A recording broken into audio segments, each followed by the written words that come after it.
Nah ini menarik nih, karena mungkin ini semua sudah terjadi di zaman ini. Assalamualaikum warahmatullahi wabarakatuh, Ustaz. Assalamualaikum warahmatullahi wabarakatuh. Ini Ustaz, ada hadis yang menjelaskan tentang masalah akhir zaman yang mereka itu cinta kepada 5 perkara namun lupa kepada 5 perkara gitu. Saya lupa sih penjelasannya. Gimana sih penjelasannya Ustaz? Kira-kira gitu. Bisa disampaikan? Ya. Ya jadi gini. Assalamualaikum warahmatullahi wabarakatuh. Waalaikumsalam warahmatullahi wabarakatuh. Memang ada hadis Nabi yang mungkin sudah populer di kalangan para santri, yaitu tentang bahwa nanti di akhir zaman ini merupakan nubuah dari kenabian, di mana Nabi sudah memprediksi zaman yang akan datang itu akan seperti apa, sehingga di sini kita wajib mempercayainya. Di sini memang sudah menjadi kenyataan. Kata Rasulullah SAW, sayati ala ummati jamanun yuhibbunal khomsa wa yansaunal khomsa. Iya. Akan datang suatu zaman kepada umatku di mana mereka mencintai 5 perkara namun melupakan 5 perkara. Nah ini menarik nih, karena mungkin ini semua sudah terjadi di zaman ini. Seperti itu ya, Ustaz. Ya. Yang pertama adalah yuhibbuna dunya wa yansaunal akhirah. Yang pertama, mereka mencintai dunia dan melupakan akhirat. No. Beda dengan zaman dulu, zaman para sahabat. Mereka lebih mementingkan akhirat daripada dunia. Ini bukan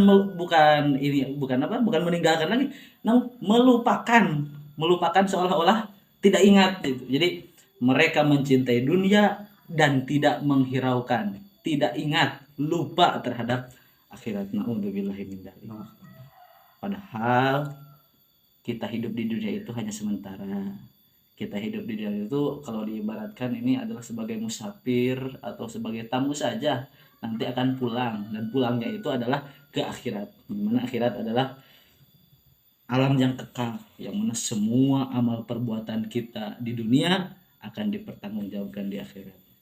Ya, semoga kita semua nanti di akhirat diselamatkan oleh Allah Subhanahu wa taala. Amin ya rabbal alamin. Yang kedua dari hadis itu adalah yuhibbunal hayata wa yansaunal mauta. Mereka lebih mencintai hidup dan melupakan kematian. Mereka karena saking betahnya hidup, saking mencintai hidup sehingga mereka lupa bahwa mereka akan mati. Kesibukan dunia, kesibukan kehidupan sehingga mereka lalai, lupa bahwa mereka akan mati, mengumpulkan harta sebanyak-banyaknya dengan cara yang halal, dengan cara yang tidak halal, segala cara dihalalkan, padahal ujung-ujungnya mereka akan mati. Emang semua manusia akan mati? Dalam Al-Quran, kullu nafsin dha'iqatul maut. Bukan hanya manusia, setiap yang bernapas, setiap yang bernyawa pasti akan merasakan kematian.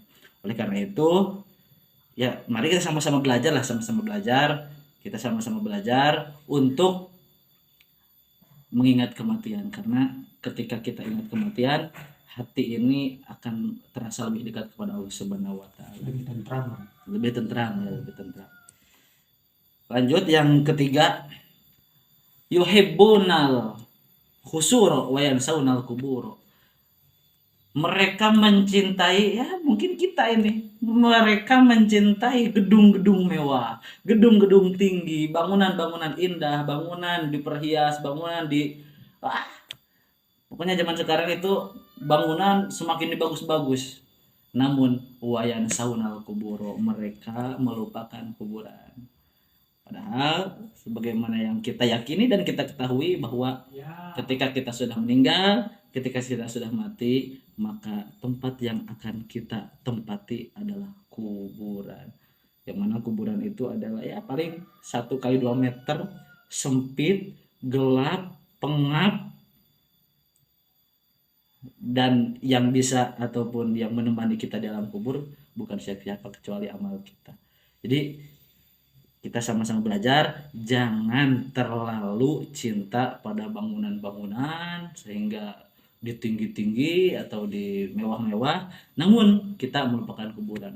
Gak masalah kalau gini, kalau kita cinta ataupun kita punya gedung-gedung mewah, punya bangunan-bangunan tinggi, tapi hati kita tidak bertakluk, hati kita tidak Kaitan. tidak terikat ataupun tidak terikat kepada benda tersebut, namun tetap hatinya selalu ingat pada kuburan. Karena toh hakikatnya kita semua setelah kita mati bakal menempati yang namanya alam kubur, gitu.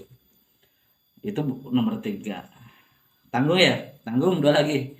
Yang nomor 4, yuhibbunal mala wa yansaunal hisaba. Mereka mencintai harta namun melupakan hisaban.